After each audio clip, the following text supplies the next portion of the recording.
Good afternoon. My name is Rhonda Devine, and I'm with the Office of Finance and Operations, Division of District Support, Branch Manager for the Student Tracking and Data Branch. And I wanted to let everyone know that this will be recorded. We'll have it on our website, and I'll also send it out to our distribution list. And there's also the chat. There's a Q&A bubble at the top, so feel free to type in questions. And we'll have the presentation broken into two separate groups, giving you time to ask questions, and then we can answer them for you. And I'd like to introduce Robin Kenny, our Associate Commissioner. Good morning. Good afternoon, Robin. Good afternoon. Thank you, Rhonda. It's a pleasure to be with you here today for the May DPP webcast. I know that you all are very busy, and since it is Derby week, we'll just say you're in the home stretch as we're heading toward the end of school. Wanted to thank you again each time that I have an opportunity to be on your webcast. Wanted to thank you again. It's still been a really hard last couple of years, and I can't tell you enough how much the Department of Education, and the staff here in the Office of Finance and Operations appreciate all the work that our DPPs each and every day on behalf of their schools, their districts, students, and families. So thank you so much. We do have a really full agenda. As many of you may know, we're still kind of just coming off a General Assembly session. So it's been about 3 weeks. It was a long session. Let me tell you, it was a long session. And the most important thing that our legislators did, what they're always charged to do in that long session, is to adopt a budget. And so we have a budget that's been adopted. I'm very happy, and we're now heading toward implementation of that budget as we look toward July 1st, the start of the new fiscal year. In today's presentations, we will have Brian Perry. He is the KDE legislative liaison for us, and Brian has done an outstanding job in the short time that he's been with us, really learning about our operations and the operations of local school districts. So he's going to be here to talk to us about new legislation. We're also going to have some updates on some prior legislation that was passed in the 2021 session, House Bill 563. That's the non-resident transfer legislation. I think we're all hoping that the General Assembly might give us a little bit of additional clarity to House Bill 563 in this last session, but they did not make any revisions. And so I think we're here to kind of share with you kind of where we are on House Bill 563 and as districts work toward adopting their policies on that and moving toward implementation. Also, other agenda items, of course, and staff will share with you updates and upcoming trainings. Just a really fully packed agenda for today. And of course, we invite your questions, and we're happy to answer those along the way. So for the first part of our agenda, I'm going to turn it over to Brian Perry, and he's going to update on just specific portions of legislation that might be interested to our DPPs. Thanks, Robin. As Robin mentioned, still fairly new. I'm just about to hit my 4th month with the department. Before that, I was with KCTCS for about 8 years and EKU for, I don't know, 5 years or so before that. So like Robin said, still catching up on the secondary side of things. But yeah, it's been enjoyable. So we'll jump right in. Before I get to the legislation, I do want to mention that 2022 is an election year. So please remember that the primary election is coming up later this month on the 17th. There's a lot of primary races. So that's happening, and then the general election will be on November 8th. All House seats are up for grabs, State House seats are up for grabs, and half the Senate. So make sure you participate. All right, so House Bill 1 was the budget bill this year. That in of itself kind of signaled the start of a very odd session. That said, it's a good budget for education, and the first really good budget for education in quite a while. So it's exciting to see them starting to head in the right direction as it relates to appropriately funding education. So several things to note. There's an increase in the per pupil seat funding, $41 in the first year of the biennium, $4,200 in the second year of the biennium. Seat funds lap to the general funds in both fiscal years. After a healthy amount of discussion about full day kindergarten. They did put that in the budget in free conference committee, I believe. So it kind of came down to the wire. So it's about $126 million over the biennium. They also approved additional funding for pupil and vocational education, transportation. I think that's at 70% or so. It is not fully funded, but it is getting closer to that. It includes additional funding for national board certified teachers and speech language pathologists. So that's the really high level of the budget. There's also a lot more in there for us. The really big winner was career and technical education, and they're almost doubled the funding for that. Next slide, please. House Bill 9 was the charter school bill. I'm sure most of you all followed along, as this got a lot of debate and coverage in the news and social media.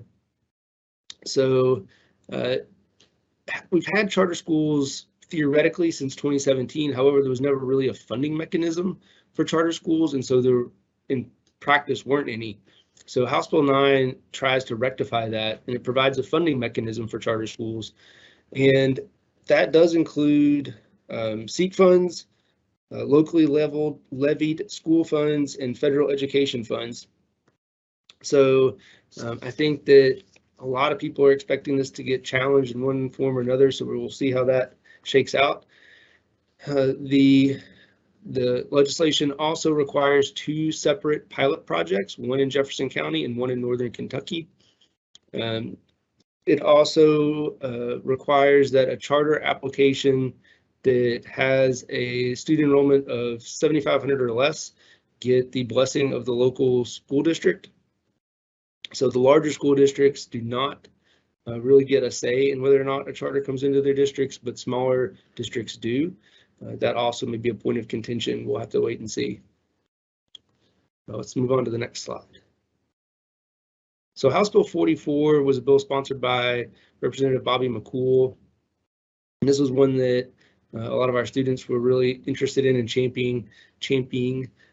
It allows, so this started out as a mandate, but came permissive with an amendment. So now it allows school districts to include provision in its attendance policy for excused absences due to a student's mental health or behavioral health status, but they do not have to do that. They get to decide. We will create and push down an excused absence code to be used by the districts that choose to do this. So I don't know if any of the other folks want to jump on. This gets down into the weeds. I'll be happy to, Brian. This is Thanks. Jessie Carlton. Yeah, I know a lot of DPPs have reached out and asked us about the code for this and wanting to create it in your database. We will push something down over the summer. Once this year has kind of wrapped up, we'll create a code and send it so everybody's using the same code, so that we'll be able to pull data on this when we're asked how many days, have been granted. Sure, thanks. So I should have mentioned that for legislation that does not include an appropriation, so the budget bill will go into effect July 1. Any bills that have an emergency clause that pertain to the whole bill or part of the bill, those went into effect right away once they were either signed by the governor or delivered to the Secretary of State and enrolled upon overturning the governor's veto. The rest of the legislation that was passed and enacted, like House Bill 44, will go into effect 90 days after the session ends. That's July 13th.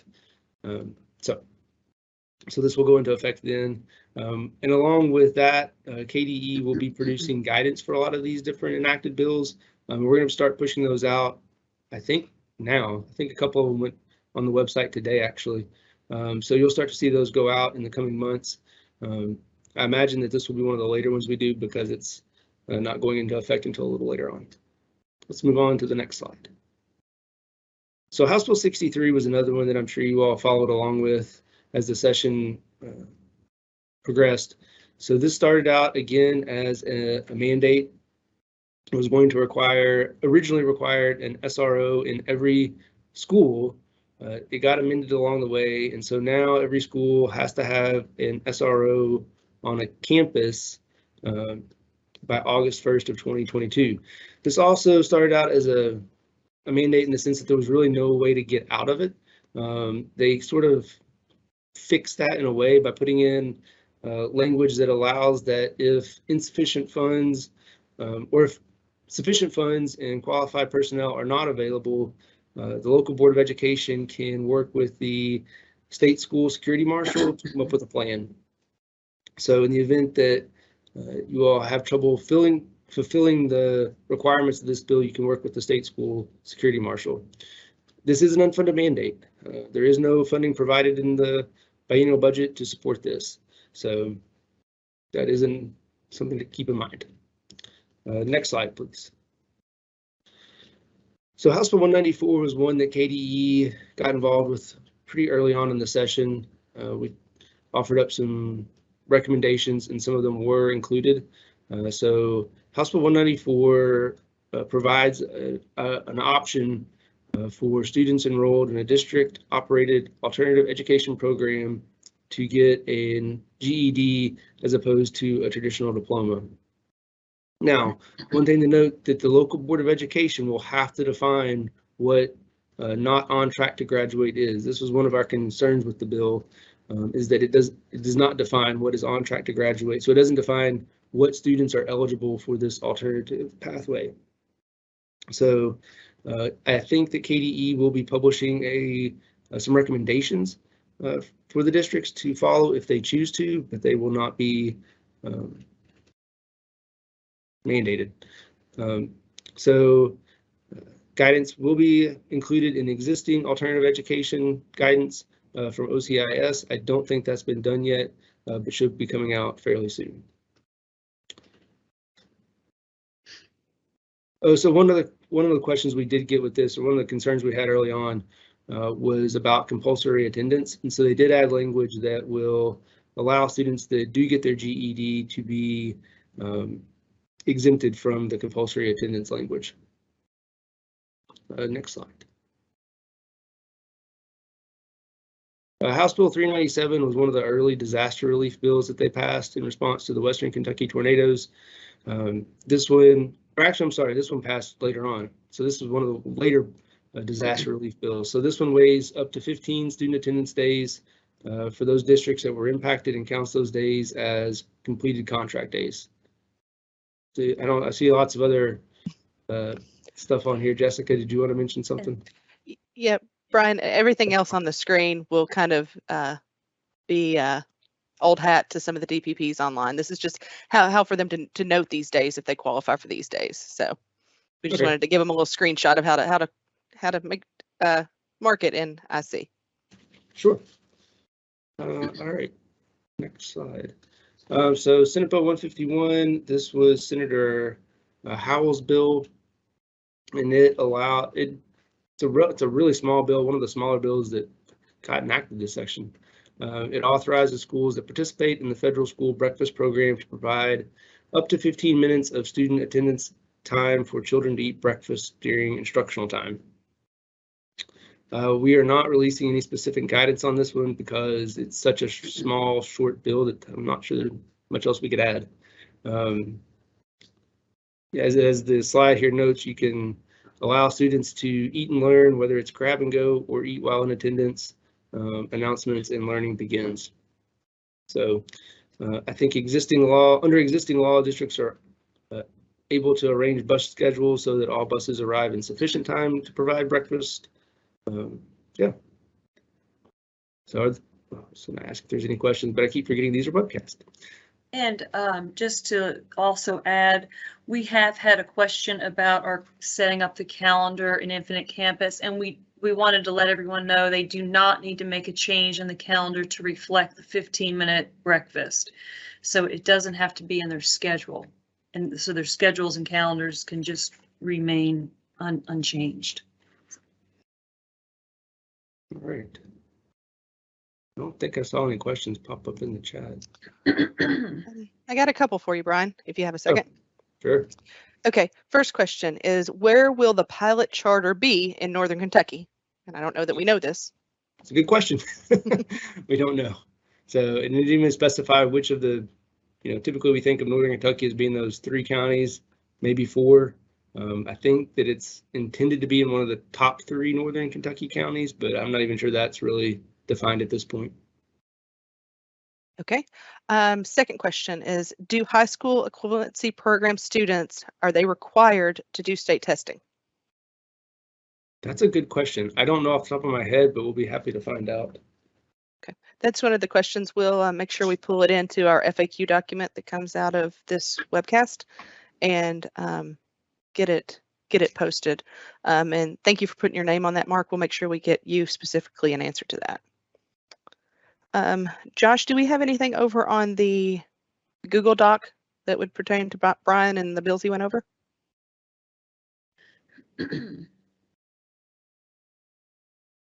I'm going to take that as a no. No, Right. sorry, I Yeah. was on. No, we're good on our side. Okay. All right. Well, the only other thing I was going to mention was that we're going to pretty quickly turn our attention to the 2023 and 2024 session, believe it or not. So if you all listening have any recommendations of things we need to put on the radar, specifically anything that you think might need legislative action in the coming 2 sessions, please filter that up through staff so that we can get that on the radar. Thank you. Thank you so much for your time today and speaking with us. We really appreciate it. And now I'll just move on to House Bill 563. And Mr. Perry, if you have anything to add to what we have so far, just let us know. So starting July 1st of this year, districts will need to adopt a new non-resident policy allowing non-resident students to enroll in your district. You can move to the next slide. Each district will need to work with their legal counsel to put a policy in place allowing non-resident students to enroll without discrimination. Well, we also at KDE do not approve or verify your policy. We are just housing the policies. So once your district has put a policy together, you can submit it to the mailbox that we have listed. And we suggest working with your board attorney to put this policy together, determine capacity and terms that you want to include in your policy. And also we're asking that it be filed within 30 days after July 1st. The policy put in place can recognize capacity. So it is a district decision on how you want to determine that capacity. It could be school level, it could be square footage or grade level. It could also include teacher ratio. Think through growth in your area when putting your policy together. You might consider keeping a certain ratio of students and have a percentage of availability for resident students moving into the area. Those are just some ideas and things to consider when putting your plan together. The term of enrollment must be 1 year. So after you have enrolled a student, you have to keep them for that school year. And also thinking about transportation. If you want to provide or not provide transportation for those non-resident students. And you also want to make sure that that notification is included in how you plan on publicly notifying the community and what your intentions are for your plan and for transportation. Okay, and the KRS 156070 talks about some athletic things. And I just wanted to point out, I think the biggest thing that we should mention is that a student cannot participate in interscholastic athletics for 1 calendar year after transferring in from a non-resident district. So one of the questions that has come in, does this include middle school students? And we are saying yes. So it's true for high school students as well as middle school. Okay, tuition. Since the district will be receiving ADA for these students, it's KDE's position that a district should not charge tuition, but this is something you may need to address with your legal counsel as well. You will be getting SEEK for these students, just as you would for resident students.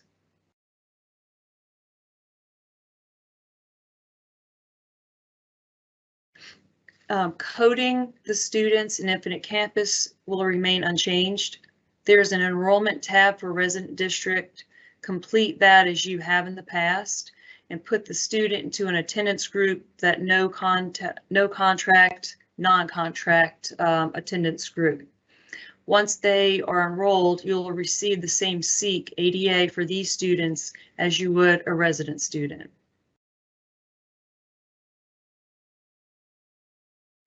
And just some cleanup that we have that we wanted to talk about in our area.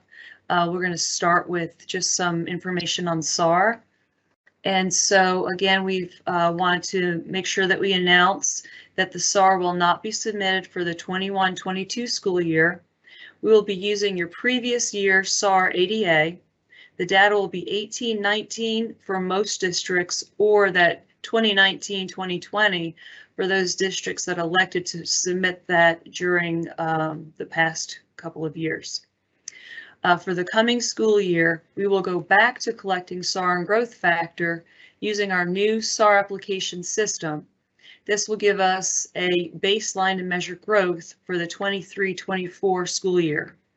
We still need your data cleaned up and to be completed because a lot of other reports are generated from Infinite Campus. We included the link on this page for that SAR application user guide. And also I wanted to mention that Laura Lohman will be the new point of contact for SAR and growth factor. And her contact information is on the last slide in this presentation. Okay, next slide. And this is the end of year data cleanup checklist. And we've included the link as well, which could be helpful. So we want to make sure that all of this information is in Infinite Campus and it's accurate. And these are things that you would normally do for SAR. And so even though we're not running SAR, they still have to be completed. Okay, and we also wanted to remind you that the QCE, QCP attendance groups will not be tracked, and we will have a new code coming for the communicable diseases. So we still don't have that in place yet, but we're working on that, and we'll push that out. So we wanted to let you know that's coming. Okay, the next slide, please. And this has to do with our original calendars. We wanted to remind everyone that the 22-23 original and the 21-22 amended calendars must be submitted to KDE by June 30th. The link is provided on this PowerPoint. Please make sure you check that your district has a minimum of 170 days of instructional days and then 1,062 hours of instruction. And if you plan on a variable instructional calendar, it must start on or after August 29th. Okay, next slide. Amended calendars. The 21-22 amended calendars must be submitted through our web application link. And due to Senate Bill 1 that waived that 170-day requirement as long as you meet the 1,062 hours of instruction. Also make sure that you remove all the unused makeup days, and then all your calendars must have that minimum of 185 school days. And then there's also some best practice at running your calendar edits, and the paths are also provided.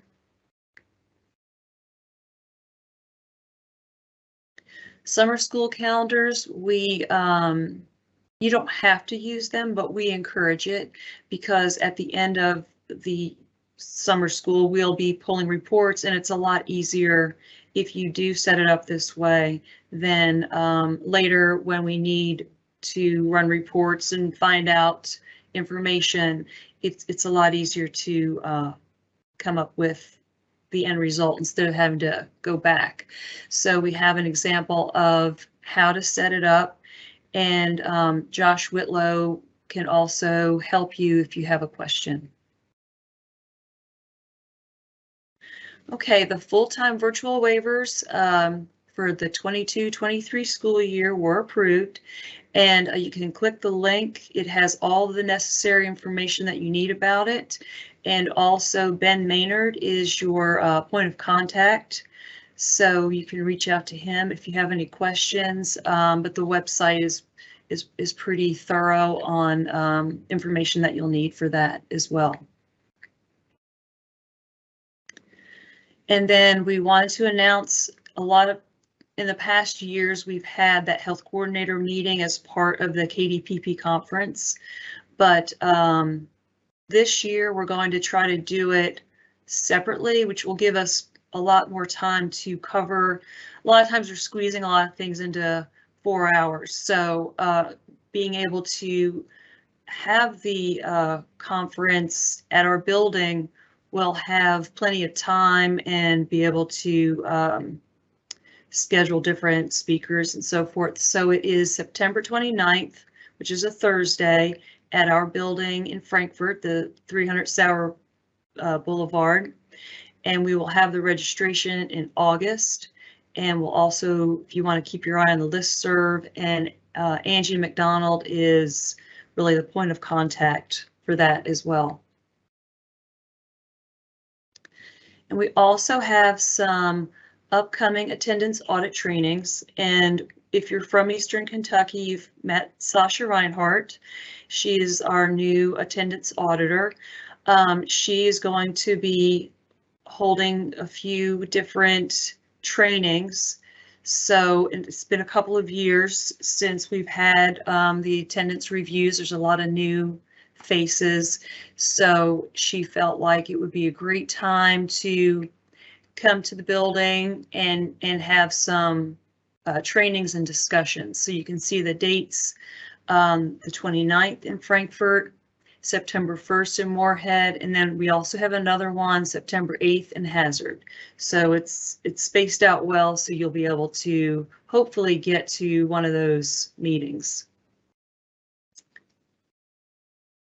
And then now we had to put this on hold as well due to COVID. So now that we have the green light, we've spoken to our director, we are going to offer attendance clerk trainings and go across the state.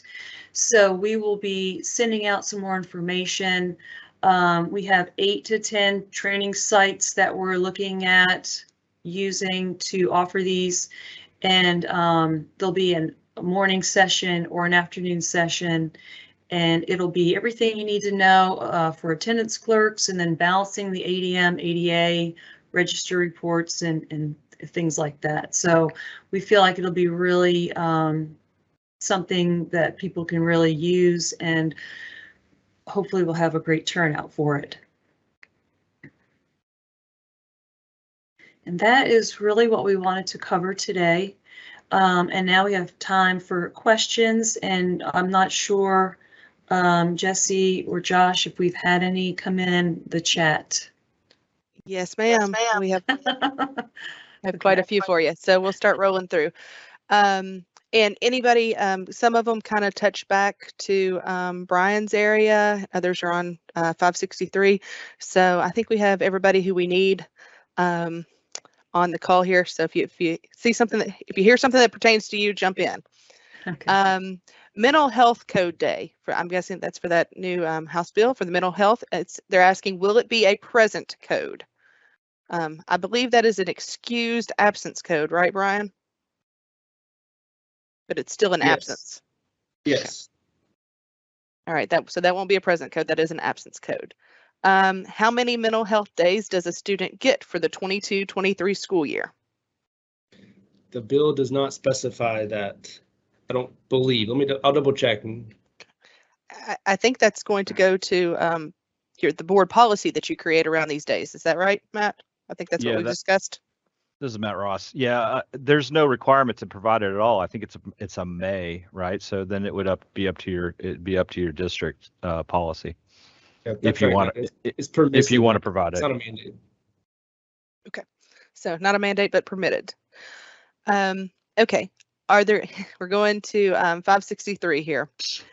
Are there any circumstances under which a non-resident student may be returned to their home county? Jesse and I spoke about this earlier, so they would have to follow that expulsion. If a student was expelled, it would be under those circumstances. And I think that's during the year, right, Matt? During You want to the year. expand on that? Yeah, so I think first of all, I would discuss this issue with my board counsel, and there is federal case law out there that has found that a student that once admitted, that student becomes the student of the district, at least for this going back to the contract days, for the term of the contract. So the only way that a child could be sent out or expelled was through the expulsion process. That child was entitled to certain due process rights.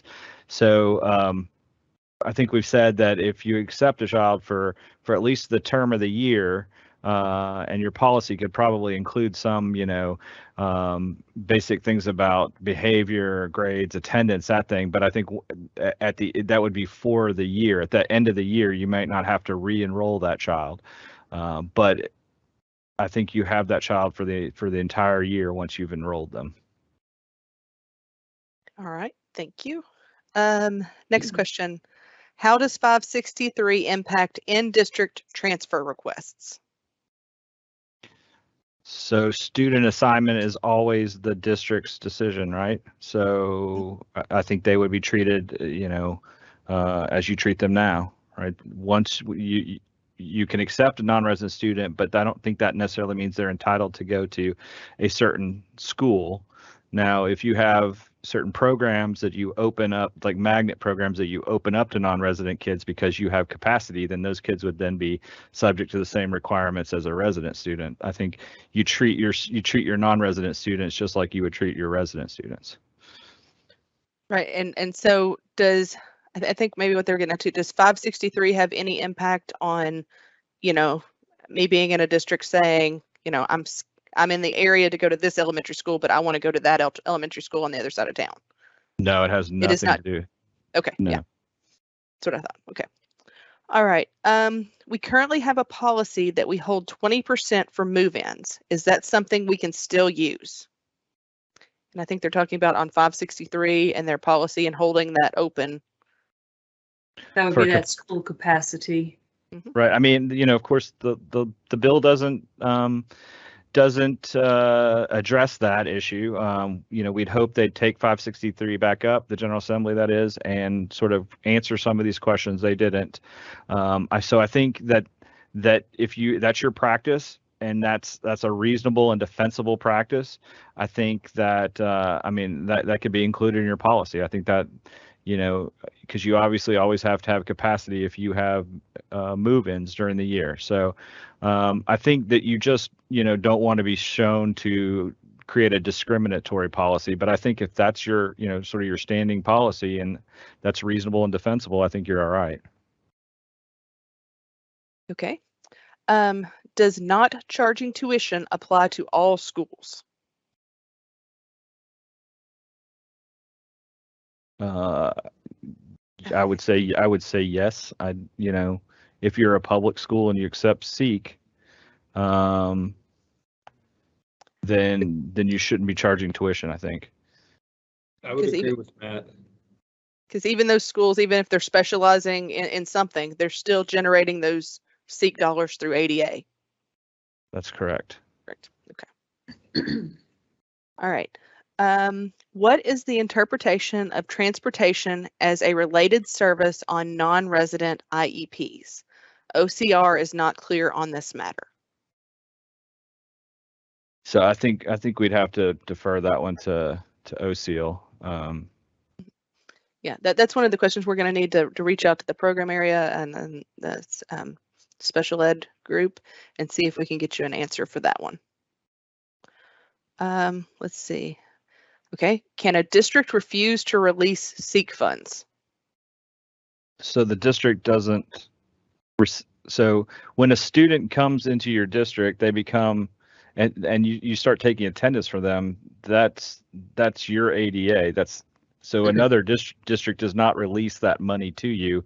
You just will get funding for that student, just as you do now, sort of for the following year. Asked, will you repeat what you said about middle school students and athletics, please? And I think this was the question dealing with on 563, if those transfers equal, holding out a year for both high school and middle school athletics. Yes, Rhonda? So in that, it says that they cannot participate in interscholastic athletics for one calendar year. So if they're transferring in as a non-resident student, they're going to another neighboring district, they can't then just start playing sports. They have to wait the full year before they can be, this way, I think it stops a lot of the maybe jumping back and forth and going throughout districts. So they have to have that full year prior to being able to participate. So I think we need to clarify with KHSAA whether or not that applies to middle school and to high school, and definitely to high school. But I'm not sure I've heard the distinction between middle school. That's a new question to me. So I think let's come back to that one. Let's put that on our FAQs. Okay. Unless somebody knows KH. Oh, go ahead. Clarification on that, but we will definitely double check to make sure. Okay. Yeah. Josh, if Josh has clarification. Josh, did we get official answer I back sent from that them? in, but that was never it's never come back clear on that yet. Oh, okay. My misunderstanding. I thought that we had gotten clarification on it. Yeah, I think we've asked the question. So, okay, good deal. Let's see. Can you review the coding process in IC for non-resident students? Okay, and basically it's the same as, it really hasn't changed. So what you've done in the past, you'll do that as again. So there's that attendance group for the no contract, non-resident, non-contract. It's an attendance group that you've used prior. It'll be the same one that you'll use again when putting this into Infinite Campus. And I don't know if we put an example, but we can also add that to our FAQ and maybe put a snapshot if you need a better picture of how to do that. Well, yes, and what the main thing is for tracking and IC, the main thing is going to be that resident district field that will be on your enrollment. And there's students enrollment. There's a resident district drop down that you will identify where the student, where their resident district is, and that's what we will use to pull. Now, those non-contract and contract attendance groups, we don't without contracts, you may not need those anymore. So the main thing we want is that resident district field. So I don't know that we'll need those groups necessarily anymore, but we may need to circle back to that and see if they will help our auditors in any way when they're pulling this data. So we know we'll need that resident district drop down on enrollment, but we will put you a screenshot on our frequently asked questions when this comes out to make sure we step through every single thing you need for those non-resident students. Okay, can you elaborate on how the mealtime affects the calendar? What is the expectation for the extra breakfast time? Okay, so on your calendar setup, you don't have to show that 15-minute, so you're not going to have to go in and change your schedule. Basically, it's that 15 minutes that you're offering the students to eat breakfast while they're doing their instruction. So it's not that you have to break it in your schedule or show it. And that was another question that had come in. There was a little bit of confusion on that. We know a lot of times districts, they've been giving kids breakfast for years and years in first period anyway. Now we're just saying that it's allowable and you can do it. So you don't have to change what you've been doing or redo your schedule. Okay. What about fees for non-resident students? Supplies, virtual curriculum, usage for schools that are A5, not tuition. Is that allowed? I don't think it specifically talks about that. And Matt, you can correct me on this. I mean, we've always had that in the districts where they've paid for those supplies. I don't see why that would change with 563 because it's not that you're just having certain children pay and these children don't have to pay. Anyone that would take that class would have to buy their special notebook or so I don't think that would change under 563. Yeah, that's correct. That's how I would read it. Okay. Okay. Are these mental health days in addition to our normal number of days we provide as excused? No, I think that What goes. I understand, the answer is yes, and that and you don't have to. It's an option, and that was something that you would write into your policy. Is that correct, Matt? That's right. Yes. Yeah. So I think it is over and above what you already do. Okay. Can preschool be included in the non-resident like K through 12?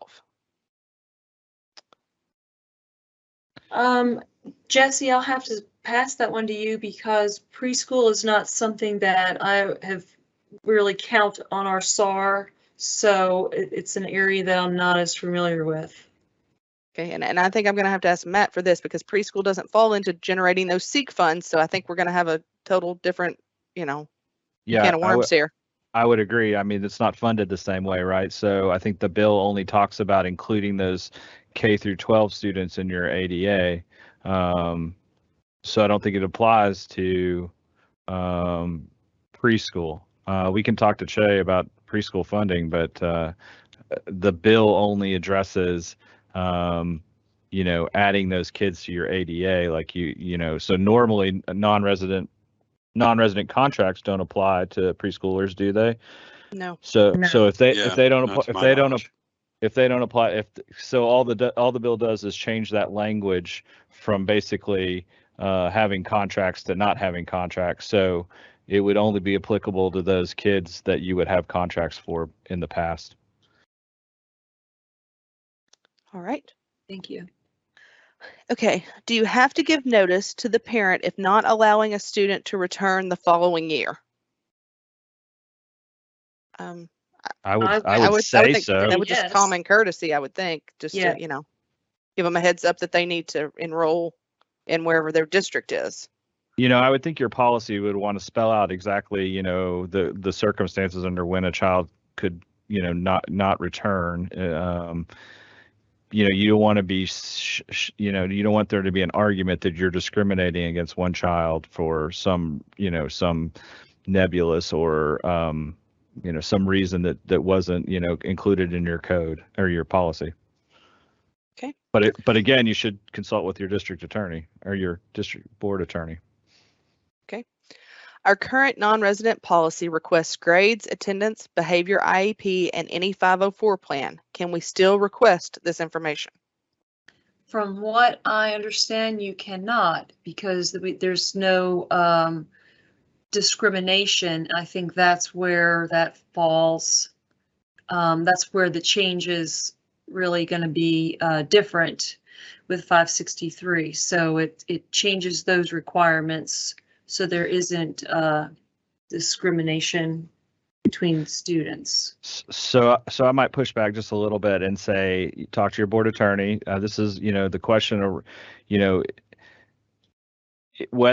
all the bill says is that you can't discriminate, right?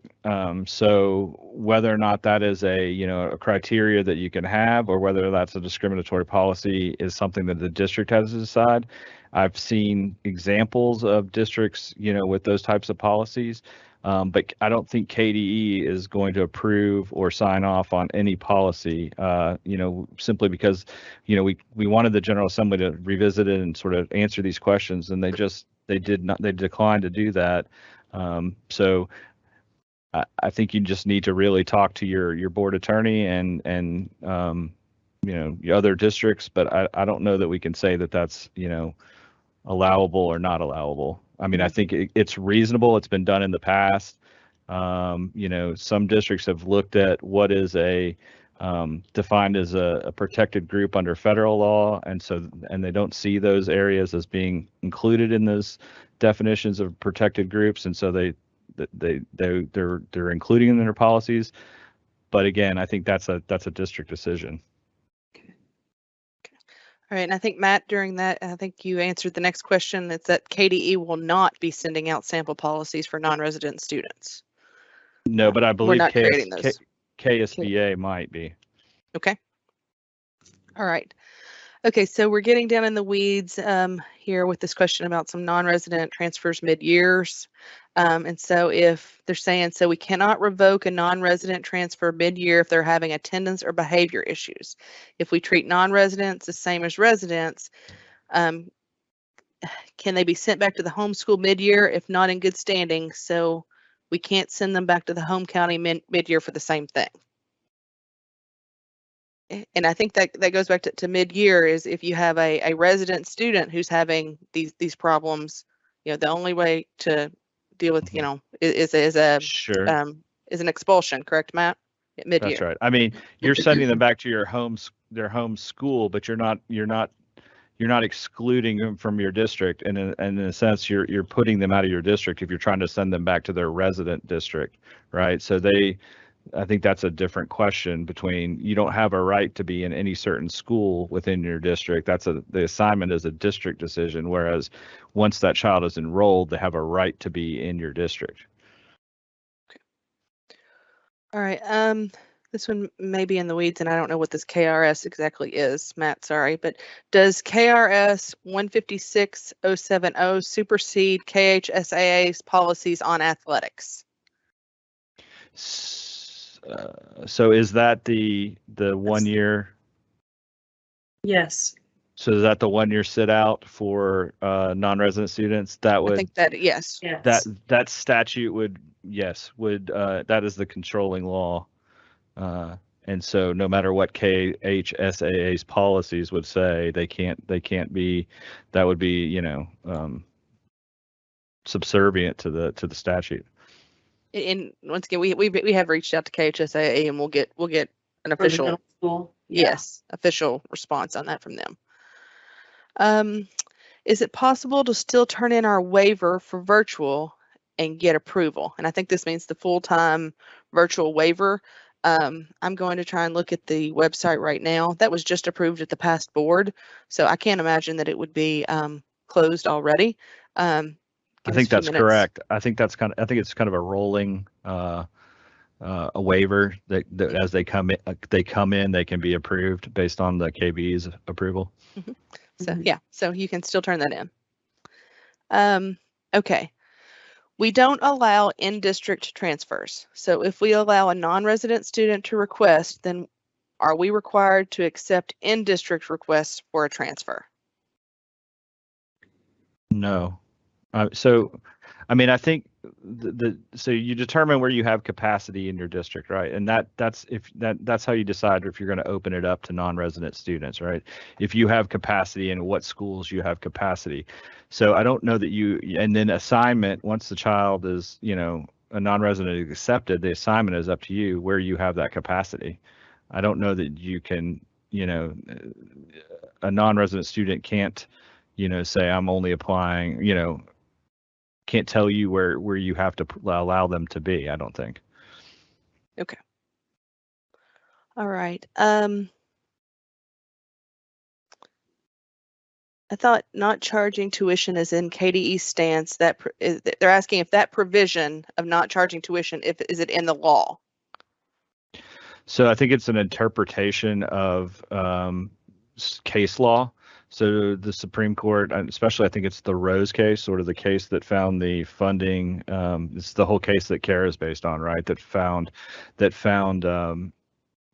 funding of education in Kentucky unconstitutional. I think it's language within that decision, that Supreme Court of Kentucky decision, that our Office of Legal Services has based sort of their opinion on. So it's not in statutory law, but it is in case law, and case law decided by the Supreme Court, which interprets the Constitution of Kentucky. So I think that our OLS's reading of that case law, it's basically saying that the Constitution of Kentucky requires that the General Assembly provide for a fair and a free education. I think the term is efficient system of education. So in their interpretation of that is where you get the requirement that SEEK funding, the state funding, should be sufficient, and that you shouldn't charge a tuition on top of that.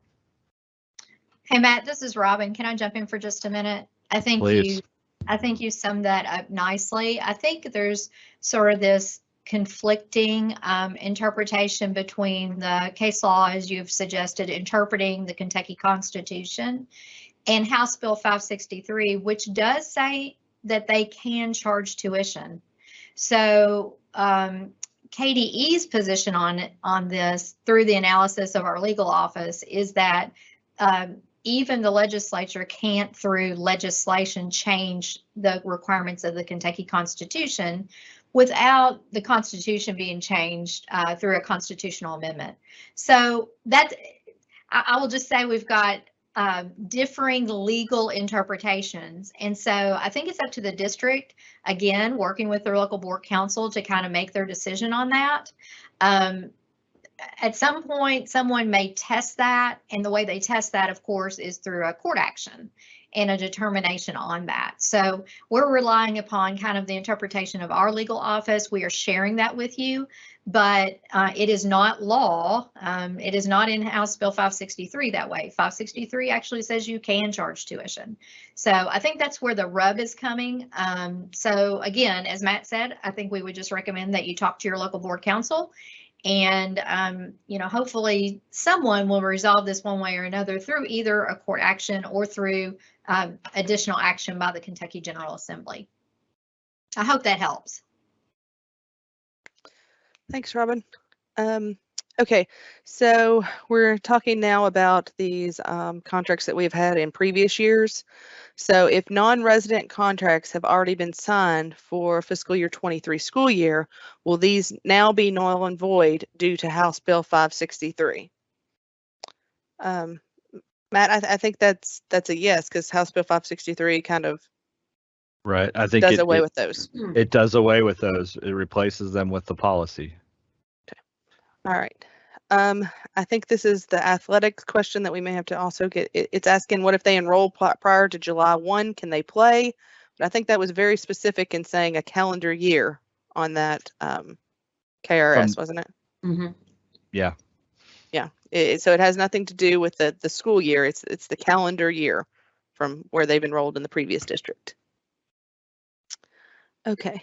Okay, so there's been some kind of talk going around in the district, talking that districts either have to decide whether they are going to accept all non-resident students or take none, and that that's not how this bill works, correct, Matt? It's tied to your capacity. It's not an all or none thing, right? So the way we understand the bill is that your district is required to have a policy, and that policy is must allow for the enrollment of non-resident students, and that you cannot discriminate against non-resident students. You can only determine your capacity. Okay.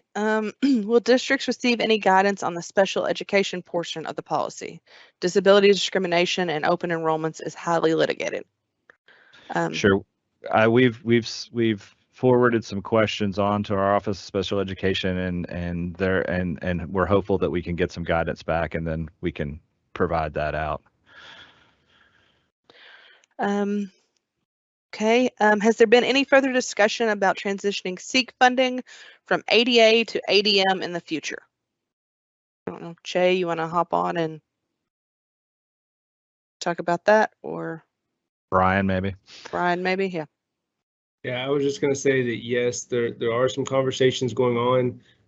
Those have been led by some legislative members, And I would suspect that those conversations will continue during the interim period. So the interim will start next month and then run through November. I don't know that we want to say a whole lot more than that at this point, other than conversations have begun. Thank you. Just want to clarify, we are going to reach out to KHSAA and get clarification. That'll be in the frequently asked questions when we send them out about those middle school transfers and from out of district, and if they adhere to the same year. We'll get that in writing from KHSAA. Question about school districts currently charging base tuition for non-resident students to offset property tax. I think we've hit on that with all of the tuition talk here. Let's see, some of these are we're getting down to the end here. KDE, almost there. All right, this law is in effect as of July 1, is that correct? And I think Yes. that is correct, right? Yes, July 1st.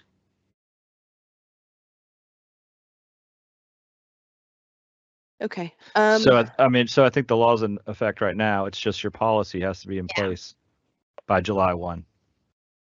Yeah, if we're still talking about House Bill 563, that was passed in the last not this most immediately passed legislative session, but the session before, actually in 2021.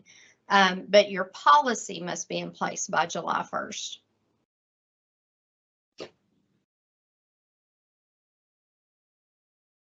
Okay, and then I think the last question we have here is kind of clarifying, and I think what they've said, it's kind of more of a statement, I think, than is correct, is that when 563 is referencing resident and non-resident pupils, they're referencing out-of-area students, not those students who live in the district but want to attend another school within the district. We're just talking about those out-of-district students that are coming in to your district, not how you move those students within your district from school to school. That's correct. Okay. Hey, Jessica, I just wanted to add one more thing real quick about 563, since there were so many questions.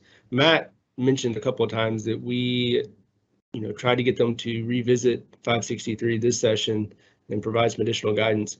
So I just wanted to mention that the sponsor of 563, as well as House Bill 9 this session, Chad McCoy, announced his retirement pretty quickly after the session ended. So I don't know that will make it more likely next session that we can get some additional guidance done, but it'll certainly be a piece of the puzzle. So I just wanted to mention that. All right.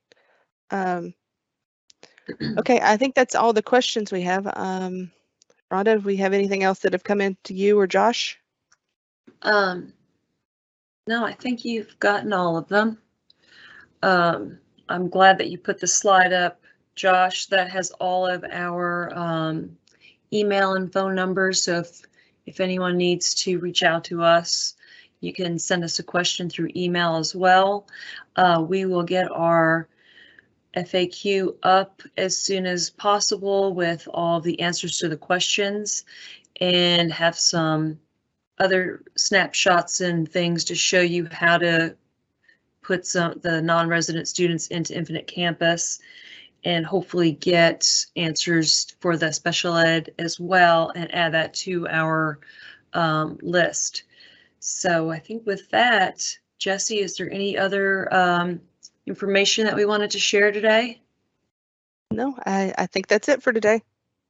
Okay. Thank you so much, everyone, for joining us today. And thank you, Robin and Mr. Perry, for joining us today as well. We appreciate your time. Thank you.